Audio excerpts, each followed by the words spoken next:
What's up, all you beautiful people? Forgive me if this video is coming out later than I anticipated, but in celebration of Pride Month 2021, we're breaking down my personal favorite gay/lesbian tunes. Just my little way of saying congrats to the bros and the rainbows. You feel me? Let's go. Starting off with number 10, Nigel Ratburn. Forgive Kid Deadman for not having a gaydar, but I had no idea this dude was homosexual until very recently. A week before I decided to make this video kinda recently. In the 22nd season premiere of Arthur, titled Mr. Ratburn and That Special Someone, Ratburn marries the love of his life, Patrick, a candy shop owner. A week ago, when I learned Mr. Ratburn was gay, I was relieved to know I wasn't the only one who had no idea. It seemed like the internet as a whole was perfectly split on people saying either it was obvious or what y'all didn't know / what, Mr. Ratburn's gay, I had no idea. Yeah, that was the where I fell. Either way, it was a pleasant surprise, and I'm happy I could squeeze him into this list, because he was one of my favorite characters as a kid. Ratburn and Patrick coming in hot at number 10.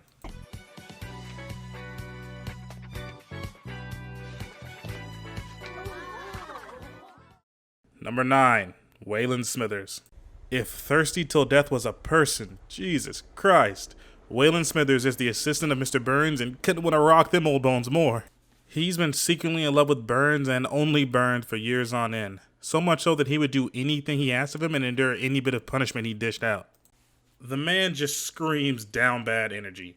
It got to the point where a younger me couldn't even tell if he was even trying to hide it or not. He never flat out said, "Let's get it on," but he wasn't exactly secretive about his lust for him and would even display it in broad daylight.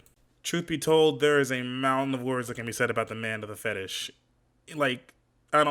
Anyone on this list, he may be number 9, but truth be told, I don't think there is a thirstier person on this entire list.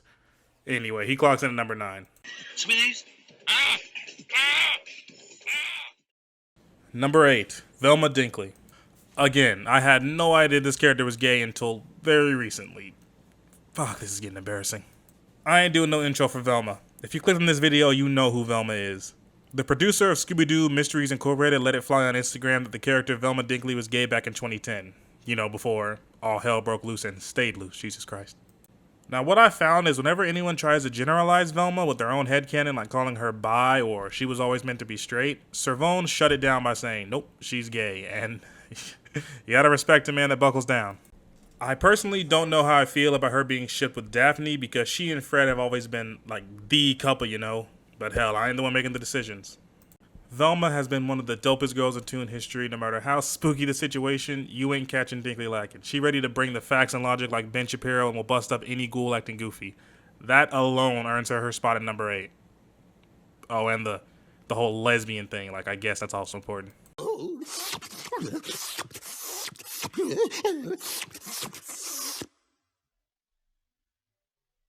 Don't even think about it.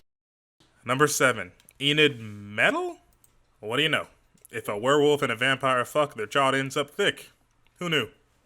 Enid is one of the main characters of OK KO, Let's Make References, along with KO and Rad. The three of them work together for Mr. Simp at Lakewood Plaza. This walking ballistic specialist gone rogue has super strength, super kicks, and fire blast at her side, as well as ninja skills like smokescreen, ice breath, shadow trap, kage bunshin no jutsu, substitution jutsu. No, for real, I'm not making that up. The girl is bad. Oh, and also gay. Might want to mention that too. She's got a badass girl at her side as well, Red Action. And just the thought of them two kicking ass is enough to make me tune in every episode. Enid waves the bisexual flag on her helmet when she's riding, and we stand. There was some juggling down the line of will she be with Rad or Red, but in the end, we all knew who was the right choice. Sorry, Rad.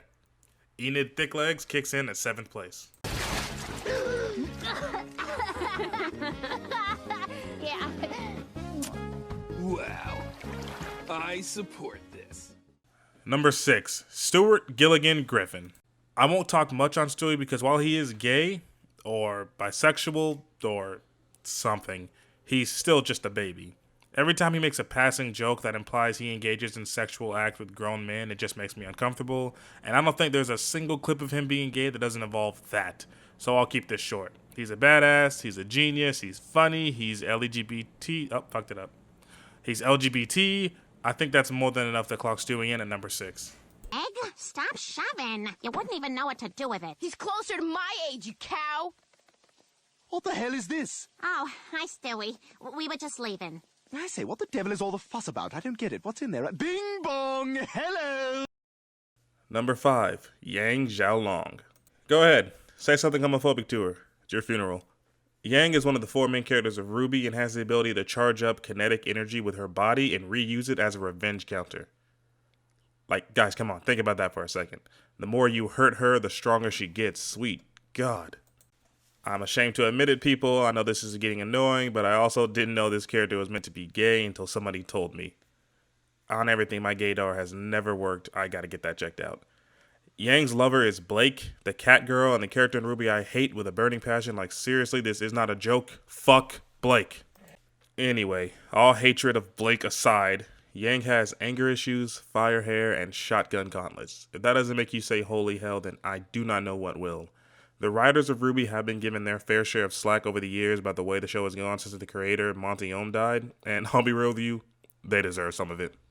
But one thing they've done right since season 1 and continue to do right is make Yang the best character in the show. Next to Flint, that is. That has earned her a comfy spot in the top 5. Oh my gosh, no. You gotta do it like this. That's what I'm doing! Hey, Oscar and I are hitting the movies if anyone wants Yep. Oh, okay. 4th place, Pearl of the Crystal Gems. Listen, people, your boy had to think about which Steven Universe character to put on this list. That Toon is a cornucopia of lesbians, so picking one to represent was hard. I think a lot of people will agree with me that when the word lesbian comes to mind, right behind it comes Pearl the Pink Eater. I talked about Smithers being in love with the same man for 30 years, but Pearl's been lusting after Cotton Candy Mandy for thousands of years. The girl was perfectly willing to kiss Pinky right in the eye shot at the man that's in love with her, and he just had to stand there and watch. Look at him. Even when the inevitable day came when she had to accept that she could never be with Stella Rose, she found comfort in Stella Rose Light, now in medium. Because fuck moving on when you can just replace them with the equivalent of their younger sibling, am I right, fellas? Pearl is armed with her war spear, her quick wit, and her swordsmanship skills, and unless you a giant space rock in 24-foot heels, you ain't touching this one. Built like olive oil and strong like Urza Scarlet, Pearl the Diamond Lover sweeps in at 4th place. Mind if I have a seat? Okay.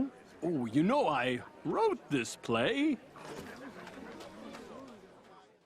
Number 3, Princess Bubblegum. Finally, somebody I knew was gay from the get-go. Hell yeah.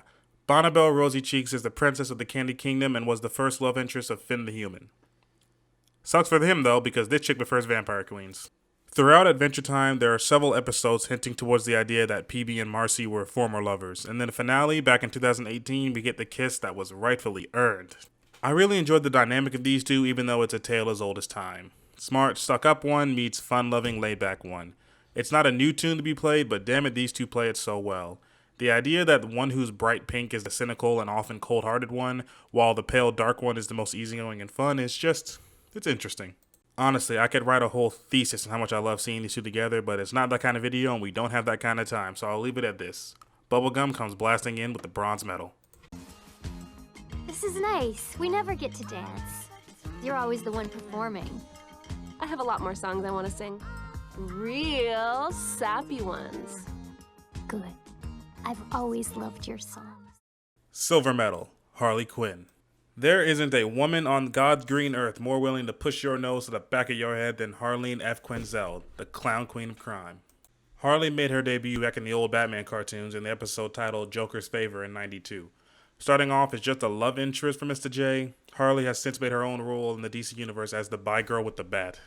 In season 2 of her cartoon, which, by the way, is one of the best tunes I've ever seen, no cap, we see our first on-screen ship confirmed of her and her longtime comic lover, Poison Ivy.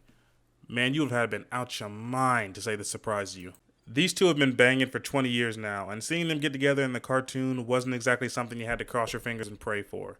Their relationship isn't perfect, like there are times Harley would choose Joker over Ivy, and Ivy would choose some leaves over Harley, and they've never stayed a couple for long periods of time in the comics. But nevertheless, there isn't a single...